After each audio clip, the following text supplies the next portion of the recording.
Lectura del Santo Evangelio según San Mateo.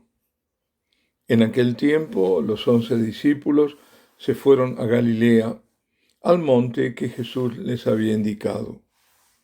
Al verlo, ellos se postraron, pero algunos dudaron. Acercándose a ellos, Jesús les dijo: «Se me ha dado pleno poder en el cielo y en la tierra. Id pues y haced discípulos a todos los pueblos, bautizándolos en el nombre del Padre y del Hijo y del Espíritu Santo, enseñándoles a guardar todo lo que os he mandado. Y sabed que yo estoy con vosotros todos los días hasta el final de los tiempos». Palabra del Señor. Así como aquellos discípulos de Éfeso, cuando fueron visitados por Pablo, y éste les preguntó: ¿recibisteis el Espíritu Santo al aceptar la fe? Contestaron: ni siquiera hemos oído hablar de un Espíritu Santo, ni sabemos de qué se trata, pues no sabían que existía un Espíritu Santo. Pues también, si el Señor no lo hubiera revelado, tampoco nosotros sabríamos que en Dios tres son las personas, aunque Dios es uno solo. Uno y solo uno es Dios. Como le dice Moisés al pueblo, que es la primera lectura del libro del Deuteronomio, cuando recibe la ley, le dice: «Reconoce pues hoy y medita en tu corazón que el Señor es el único Dios. Allá arriba en el cielo y aquí abajo en la tierra no hay otro». Pues rastros tenues de la Santísima Trinidad, casi borrados por el tiempo, los hay en el Antiguo Testamento. Concretamente en la visita a Abraham de aquellos tres misteriosos personajes que parecían ángeles y que eran uno. Está en Génesis. Y así es el relato del primer encuentro. El Señor se apareció a Abraham junto a la encina de Mambré. El Señor, dice, mientras él estaba sentado a la puerta de la tienda, en lo más caluroso del día. Alzó la vista y vio tres hombres frente a él. Al verlos, corrió a su encuentro desde la puerta de la tienda, se postró en tierra y dijo: «Señor mío, si he alcanzado tu favor, no pases de largo junto a tu siervo». Bueno, reitero lo que dice el relato, por si pasó por alto. El Señor se apareció a Abraham y él vio a tres hombres. Y al verlos, se postró y les dijo: «Señor mío». No dice que se le aparecieron tres los señores, ni tampoco les dice a los tres Señor mío, sino dice solo Señor mío, no dice a cada uno, o señores míos, ¿no? Abraham los acoge y hace que les preparen comida. Bueno, esa es la famosa escena magníficamente plasmada por Andrei Rublev en su icono de la Trinidad. Bueno, nosotros decimos icono, pero es icono de la Trinidad. Es alrededor del 1400. Rublev refleja el movimiento, ese movimiento de amor trinitario, representado en un icono de reminiscencias bizantinas. A través del grande iconógrafo contemplamos cómo Dios no está solo. En Dios mismo hay perfectísima comunión en la alteridad. Por alteridad quiero significar que cada uno es una persona, es un otro, pero en la perfectísima comunión los tres son uno en la esencia divina. O como lo decimos muy sencillamente, tres personas y un solo Dios. Bueno, se dice fácilmente, pero el misterio es insondable, es infinito. Rublev recurre a la escritura espiritual, que eso es el icono, es una escritura. Por eso quien realiza el icono es un iconógrafo, no un pintor. Para presentar el diálogo, lo presenta ese diálogo sin palabras. Bajo la encina de Mambré o Mambré, tres son los personajes que están sentados alrededor de una mesa. 3 son los caminantes que han sido recibidos por Abraham. 3 ángeles parecieran, tanto que un desprevenido puede pensar que son los 3 arcángeles. Y los 3 están en actitud dialogante, sin palabras. Son los 3, que es uno, que Abraham acoge. Los 3 son iguales en dignidad y en rasgos. Idéntico rostro, solo el ropaje es diferente en los colores. Están sentados en el orden en el que los mencionamos, el Padre, el Hijo y el Espíritu Santo, es decir, de izquierda a derecha. A la izquierda está el Padre, el Hijo en el medio y a la derecha está el Espíritu Santo. Por eso el del medio es Cristo, que además se lo reconoce por su túnica de color rojo intenso o carmesí, signo de su humanidad y del cruento sacrificio. Y tiene los 2 dedos extendidos en señal de su doble naturaleza, humana y divina. El manto azul representa el cielo. Esto es la divinidad de Cristo. El árbol que le estaba por encima es la encina de Manré, y al mismo tiempo el árbol de la vida, es decir, que está evocando la cruz. Por detrás se ve una casa, que es la de Abraham. Cristo, igual que quien está a la derecha, que es el Espíritu Santo, inclina levemente la cabeza hacia el Padre. Con este gesto indica a Rublev que tanto el Hijo como el Espíritu Santo proceden del Padre. En esto hay que ver que hay un punto de discrepancia teológica que justamente se utilizó como excusa para justificar el cisma de la Iglesia de Oriente y la Iglesia Latina. Nosotros, la Iglesia de Roma, la Iglesia Latina, recitamos el credo niceno-constantinopolitano. En el artículo sobre el Espíritu Santo decimos el Espíritu Santo que procede del Padre y del Hijo. Y ellos, todo el credo es igual, pero ahí dicen que procede del Padre, que es el original en realidad, ¿no? Niegan que proceda del Hijo, por eso ahí empezó la disputa, ¿no? Bueno, nosotros le agregamos, entonces no, pero si no procede del Hijo. En realidad sí, si se va al fondo de la cuestión, se ve que no existe esa discrepancia, porque muy bien se puede decir que el Padre envía al Espíritu Santo por el Hijo. El mismo Hijo dice, mi Padre enviará, pero también él dice, yo enviaré. Os enviaré, él dice, el Espíritu Santo. Por eso es necesario que me vaya, todo eso, ¿no? El Padre, eso está en San Juan. El Padre envió al Hijo, el Hijo al mundo, para que el mundo se salve por medio de él. Y la inclinación de cabeza también alude a lo dicho por el Señor. Las palabras que yo os digo no las hablo por mi propia cuenta, sino que el Padre que mora en mí es el que hace las obras. Y también dice en otro pasaje, también juánico de San Juan, quien escucha mi palabra y cree al que me envió, posee la vida eterna y no incurre en juicio, sino que ha pasado ya de la muerte a la vida, el que me envió. Es el Hijo, la palabra de Dios, el Padre que habla por medio del Hijo.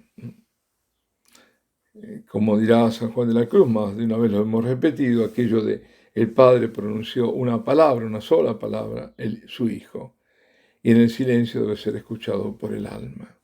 Fijémonos en la representación, en los detalles, ¿no? Por ejemplo, a la izquierda, el ángel es el Padre, y viste una túnica azul, que es su esencia divina, y un manto púrpura, que es signo de realeza, ¿no? El púrpura solo lo usaban los reyes y los poderosos. Y el tercer ángel, que es el de la derecha, que representa al Espíritu Santo, viste de azul, que como vimos es la divinidad, y por encima tiene un manto verde. Ahora, ¿por qué verde? Bueno, porque es la tierra, el Espíritu Santo, que es el que cambiará la faz de la tierra, ¿no? Cuando lo pedimos, ¿no? Ven y cambia la faz de la tierra. Por otra parte, el verde, hay que decir que es el color litúrgico de la Iglesia de Oriente que se usa en Pentecostés. Nosotros, nuestro color es rojo, pues ellos tienen el verde. Y están los 3 alrededor de la mesa y en el centro se alcanza a ver en un cuenco carne. Abraham había dispuesto que se asase un ternero cebado para honrar a los huéspedes y Sara se los había servido. Sin embargo, hay quienes observan que en el icono no se mostraría carne de becerro o de vaca, digamos, sino de cordero. Por otra parte, el personaje central, que representa a Cristo, con sus dedos extendidos, estaría bendiciendo la comida. Por lo que el icono representa el misterio de la Eucaristía, en el seno del otro misterio, del Dios Trinitario. Después de haber sido los tres acogidos con la mayor hospitalidad, esa hospitalidad oriental, pero además con mucha más, porque se daba cuenta Abraham que quien lo visitaba era Dios, se pondrán en marcha para regresar al siguiente año. Es la Trinidad Santa que ha pasado por la tienda de Abraham, y él le abrió su corazón a Dios. Y a la incrédula Sara, Dios le ha dicho que para la época que pase de nuevo, dentro de un año, ella tendrá un hijo. ¿Se acuerdan? Sara que se ríe. Es el anuncio del cumplimiento del hijo de la promesa. El hijo, Isaac, de Abraham y de Sara, que llega cuando están ya ellos avanzados en edad. Para Dios nada es imposible. Bueno, hasta aquí, si no sabemos mucho más del misterio insondable de la Santísima Trinidad, al menos nos enteramos algo de la representación más famosa de este misterio. Porque el icono de Rublev no es solo prácticamente el único que se representa en la Iglesia ortodoxa, así a la Santísima Trinidad, sino que también nosotros lo hemos adoptado por su grandísima espiritualidad. Pues decía al comienzo que si el Señor no nos hubiera revelado que en Dios tres son las personas, nunca lo hubiéramos sabido. Dios se nos revela en el misterio de su Trinidad. Sin dejar de ser uno, es trino. Son tres las personas en una misma naturaleza o esencia divina. Uno el ser y tres las personas. Yo a veces lo he comentado, lo voy a comentar. Para mí, la forma en que lo veo así, lo represento, es que el Padre dice yo soy, el Hijo dice yo soy, el Espíritu Santo dice yo soy, cada yo es diferente, es una persona diferente, pero el soy, el ser, es el mismo. Bueno, no sé si sirve. Bueno, este es un misterio que no es aferrable por la razón, sino por la fe, en lo que nuestro Señor Jesucristo nos reveló. Conocido es aquel episodio en que caminando por la playa, cercana a Ostia, al puerto de Ostia, San Agustín estaba meditando el misterio de la Santísima Trinidad. Y le llama la atención un niño que recoge agua del mar y le pregunta qué hace. Y el niño le responde que quiere meter el mar en un hoyo que había hecho en la arena. El santo le dice que aquello era imposible. Y el niño le responde, pues más imposible es que tú puedas meter en tu cabeza a la Trinidad. Bueno, eso no quiere decir que no podamos aproximarnos más al misterio, abandonando por completo la razón. Pensar que el mismo San Agustín escribió el magnífico tratado sobre la Trinidad, de Trinitate. En todo caso, no es la razón la que ilumina el misterio, sino la fe que ilumina la razón. Dios Creador, el Altísimo, en su divina unidad, desciende hasta nosotros en el Hijo, a quien envía. Y lo envía para salvar a la humanidad perdida, para salvar a quienes acogen al Hijo, para quienes no dejan que Dios pase sin ellos acoger la gracia de salvación, que es la persona del Hijo, el único hombre salvador, y por él reciban el espíritu de hijos adoptivos. Acogiendo al Hijo, reconociéndolo como venido del Padre y como Salvador, se nos manifiesta la infinita misericordia y la justicia de Dios. Aceptando al Hijo, reconocemos al Padre y somos acreedores del Espíritu Santo, que nos vuelve hijos en el Hijo. En el bautismo recibimos el Espíritu que nos hace hijos. Nos incorporamos a la Iglesia como miembros de la Iglesia, como hijos de Dios. Y es el mismo este Espíritu que anima, que impulsa, que guía y que da unidad a la iglesia, como lo vimos más en detalle en Pentecostés. Ahora, el Señor antes de partir, como oímos en el Evangelio que se proclamó, habiendo convocado a los discípulos en el monte, les ordenó ir a todos los pueblos y bautizarlos en el nombre de la Santísima Trinidad, del Padre y del Hijo y del Espíritu Santo. ¿Para qué? Para ser de aquellos hombres también discípulos e hijos de Dios. Les exhorta a enseñar, a observar sus mandamientos y se despide.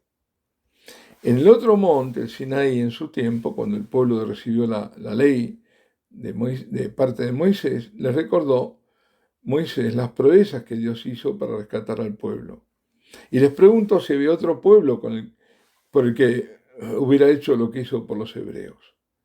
Ahora en este monte de la Galilea, el Señor, el mismo autor de la ley, en el momento de su partida, habiendo concluido la máxima proeza de Dios para su pueblo, que en su mayoría no lo acogió, y para toda la humanidad que lo acoja, se despide. Pero con palabras de gran consuelo les dice: sabed que yo estoy con vosotros todos los días hasta el fin del mundo, o de los tiempos.